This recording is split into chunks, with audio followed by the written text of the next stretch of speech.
Danny, that's a rock star performance. I mean, if you turn around, if someone's watching it and saying, "Hey, that's a lot of transactions for someone in the early stages in real estate," what's the secret?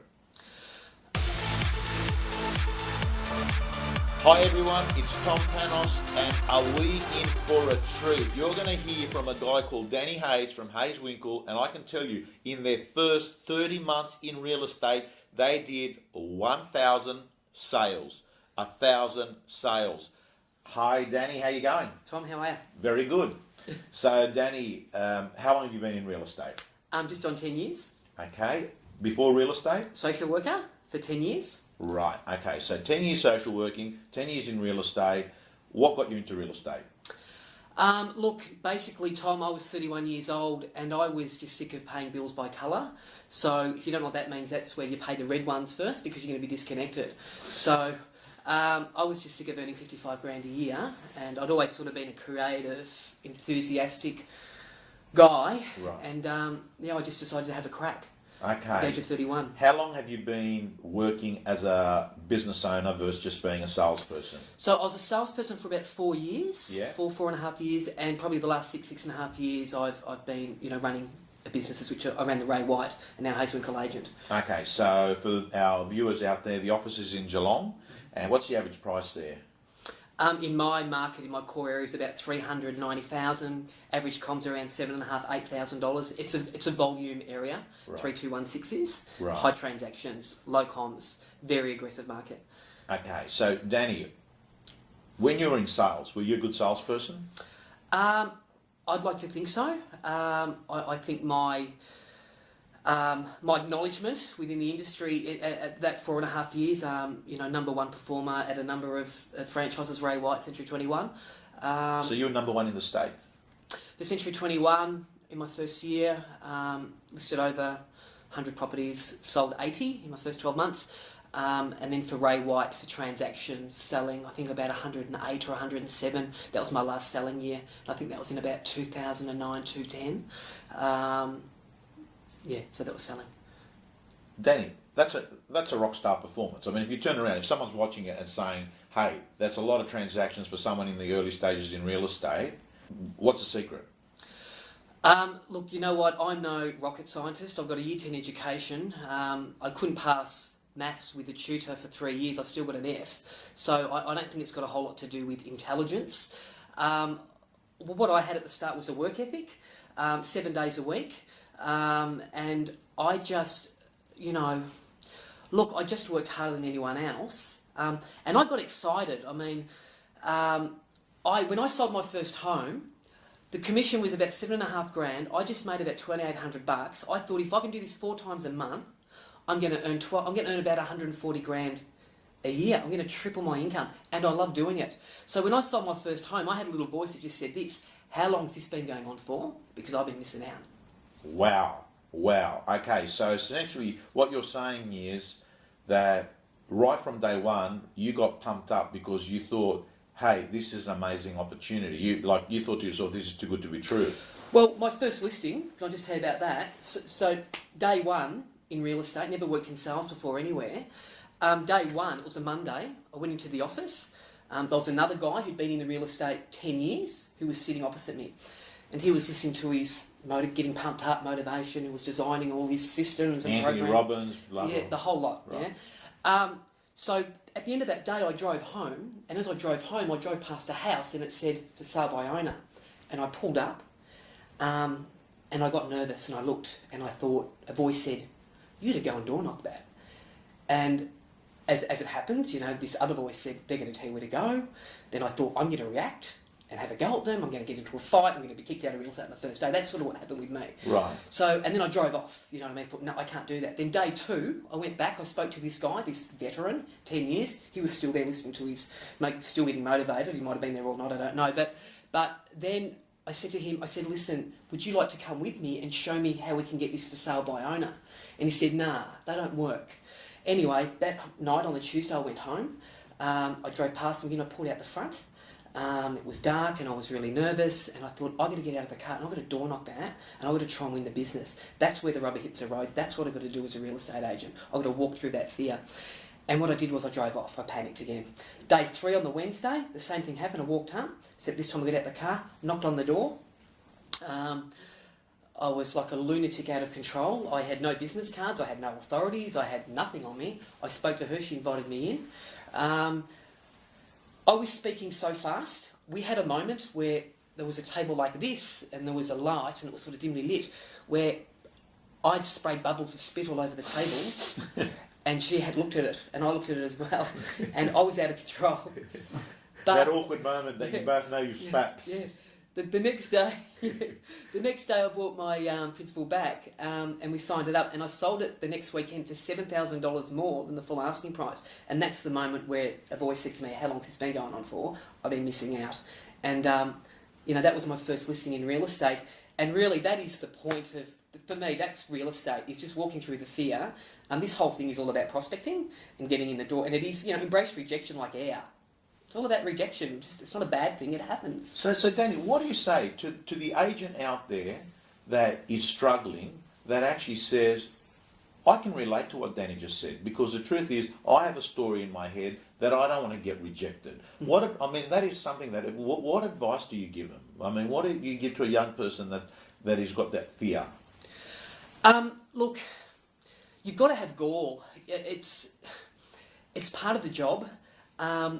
No one wins them all, and even when I lose them, if you've put in 100%, if you've dotted all your I's and crossed all your T's, when I lose them, I just shrug it off now because I know I've put in 100%, and whoever beat me, they must be good.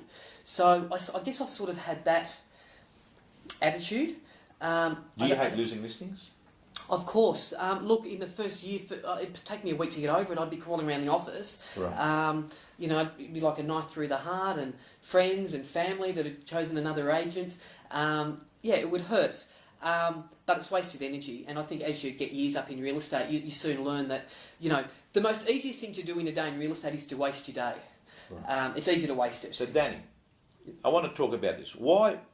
So you've gone in there, early stages, you've done really, really well in real estate. Mm-hmm. What do you think? So what you're saying is the wanting to succeed is important. So did you work hard in the... Absolutely. How hard did you work? I worked hard. I worked the hardest, and I would confidently say I worked harder than anyone else in Geelong at that time. When I came into real estate, I was known fairly quickly. Right. I would say to my ex-wife now, but I would say, I'll see you at Christmas time. I'll see you at the end of the year, and I'd work 7 days a week. I would do 10, 12 opens on a Saturday and Sunday. And I've heard your interviews many, many times. It's just the numbers. I did more numbers. I dropped more. I made more phone calls. I did more open homes. What sort of hours are we talking? Are we talking? Talking over 100 hours a week, easily. Are you serious, Dan? Yeah. Yep. How long did you do that for? Look, I did that. What I did was, and there's a saying, but I worked probably hard for 3 or 4 years like that, and got real momentum. Then went into business ownership and grew a team. So I probably did, but it's relative to income. Probably within my second year of real estate, I was probably earning about $250,000 a year, and then it just sort of it's gone on from there. So you're earning $250,000 a year, which means you're writing about $500,000 or $600 in gross commission. Around 500, yeah. 500. You're writing $500,000 gross commission. And you're saying you're working long hours. How did Danny Hayes get known from being a social worker to becoming a real estate agent in the Geelong area so quickly? What are some of the things that you were doing to get known? Everyone wants to say, how do I get into more doors? That's the biggest thing. Yeah, sure. I created, look, I'm big into branding.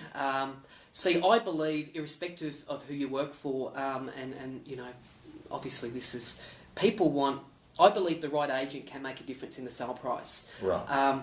So I made it all about me, and I did get in a bit of trouble with the franchises that I worked with because I did brand Daniel Hayes more than the logo or who I was working.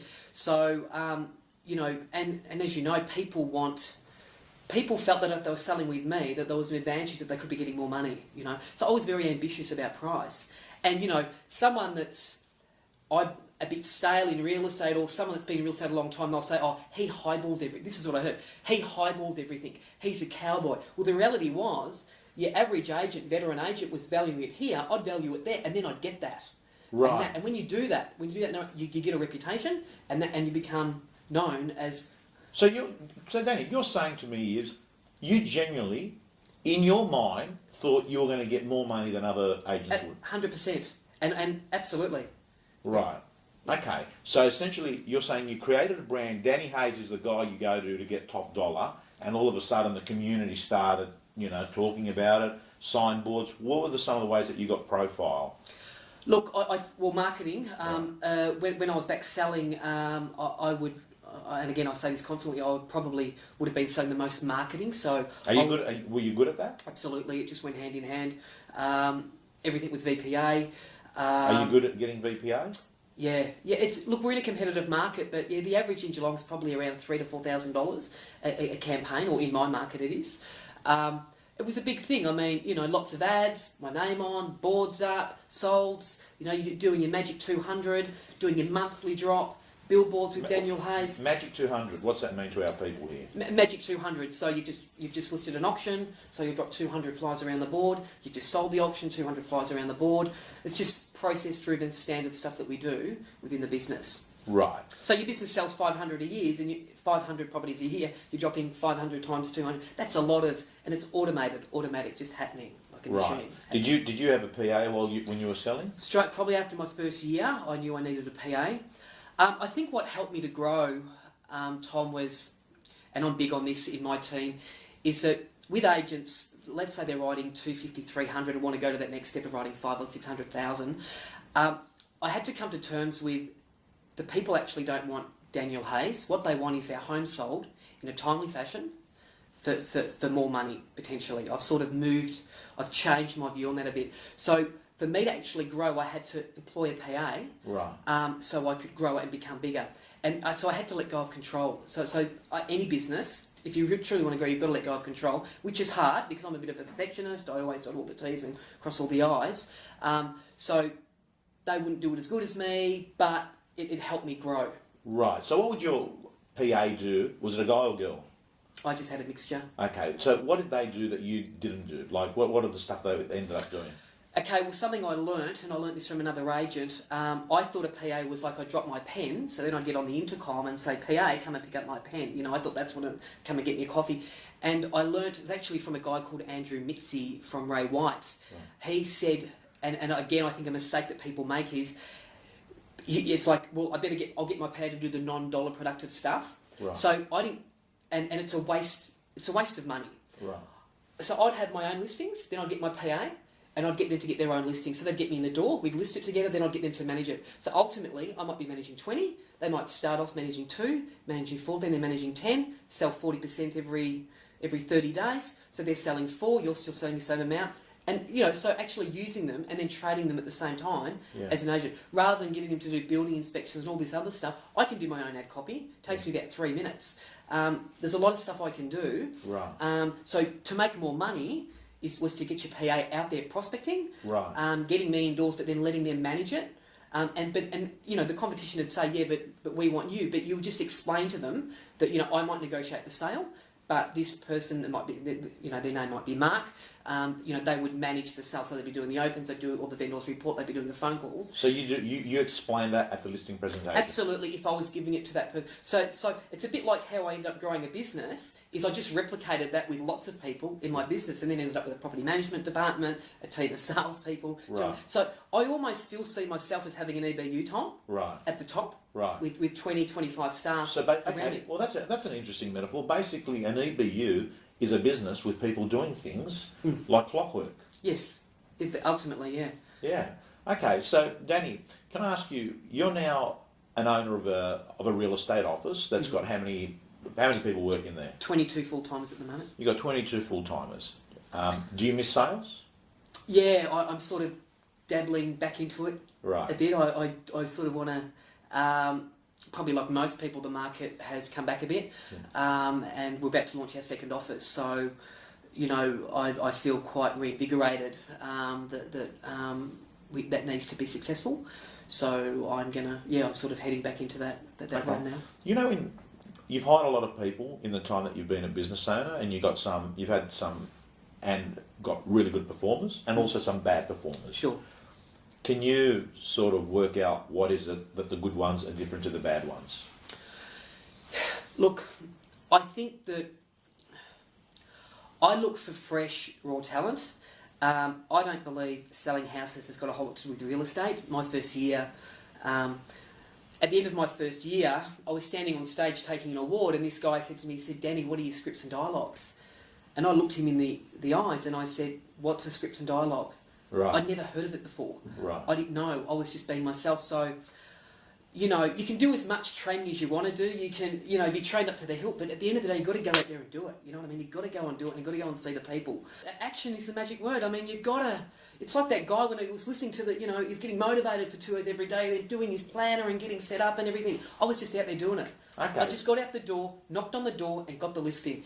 And I believe you can do that you can do that every day if you want to, or once a week. It's not that hard to do it, but it's a physical act of just meeting people and being in their face and asking the question, are you considering selling? Yeah, so I've got to tell you, I was at a conference last week where a guy called Tom Peters from America, an amazing speaker, and trainer and guru consultant, he summed it up, Danny, when he said, too many people worry about strategy. Strategy is execution. Execution is what are you going to do in the next 5 minutes? And what you're saying is a lot of these people sit there and they overanalyze and underact. A lot of these people that try and get things right, they spend more time planning than actually doing things. 100%, Tom. Look, I've had a lot of people come and go, especially in the last couple of years, 2 or 3 years. And yeah, I just think you've got to be motivated, you've got to be driven, you've got to get out there. What motivates you, Danny? My goal is to franchise one day. I'll make no secret about that. And, you know, I've had a few obstacles the last 2 or 3 years to get over, which I'm out of that now and I'm in clear air again. I feel fantastic. But I just have this attitude.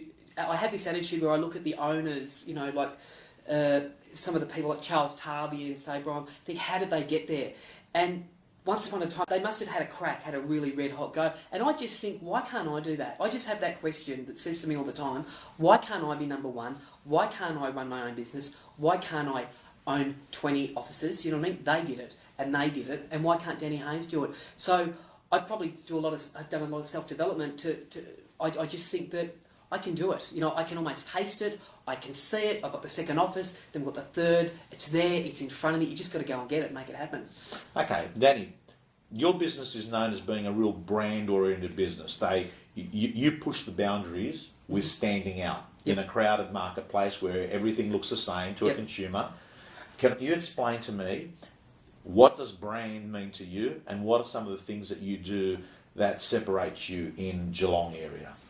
Okay, I think brand, this is my understanding of it, brand would be like the car, and marketing, people think branding and marketing, they're different things. So the brand would be the car, the marketing really is the fuel. And with your marketing will create a perception of the brand, okay? Right. So the perception that I've tried to create was, when I was an agent, and I looked at branding and people's promo ads, I'd always run a promo ad. I still run it today, generally a full page once a week in the Geelong Addy of my business, and we always make it different. Real estate is such a fun, you know, you win a listing, you walk into the office and you guide for the day. You know, you've just beaten 3 competitors. I mean, it's the great, you know, you sell an auction, how would you feel? The vendors are there with tears in their eyes. I mean, this is an emotional job. Seriously, you lose a listing, you gut it, you know, you're crawling around, take me to hospital, someone, you know what I mean? You know, you've just listed 3 or sold 4 on the weekend and you don't even touch the... So there's this high-low always. Absolutely. So the marketing for me just doesn't marry up with the job, with what we do. So my marketing, which is fun and exciting and in your face and different and quirky, marries up with me and my brand. So it's risky, I mean, because we've deliberately tried to polarise the community by being quite out there and being a little bit outrageous. But ultimately, I just don't see value in an agent shaking a hand with a vendor in front of a soundboard. Surely we can be more creative than that. Sometimes I look at those ads and I think to myself, what are they boasting about? That's their job, to sell a house. You know what I mean? That's like... And you know what, Tom? And sometimes did they sell it? I mean, you know, they might have done one open home and it's just, you know, we know that some houses, I'm not saying all, but some, they do, you don't do a whole lot to get the sale, yet we take the credit. Look at me, how great I was. Well, you know, with your brand, what do you think people say about Hayes Winkle brand when you're not there? What's the Hi, it's Tom Panos here. I've been working with seven-figure agents for the last 16 years. During that time, I've learnt the ideas, strategies, techniques and behaviours that they're doing to write a seven-figure income. For the first time ever, I'm releasing the remarkable 9 weeks to your best year ever in real estate. Tom not only knows his stuff, but he's actually walked the talk. He's done it himself. He's been successful in the real estate industry, and now he knows better than anyone that I know how to teach others for that same success. Brand is what people say about you when you're not there. I've designed this program to provide you 100 times the value of your investment. It is content-based and it has clear what-to and how-tos of real estate. Tom's content comes from his experiences in life. He delivers reality to the real estate world in his training. So we're going to cover how to generate more listing presentations, how to go into a listing presentation and be seen as a trusted advisor and be able to overcome other agents that charge lower fees. I'm also going to help you understand the value proposition of becoming a marketing-based agent, not just a transactional-based agent. And most importantly, I'm going to help you structure it, package it, and get it executed so you can start listing and making more sales from the day you enroll in the program. I'm going to make sure that you brain tattoo these behaviors and they become part of your life permanently.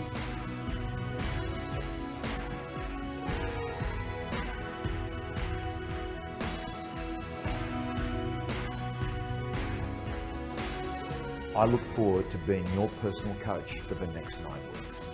Go to tompanos.com.au to get started.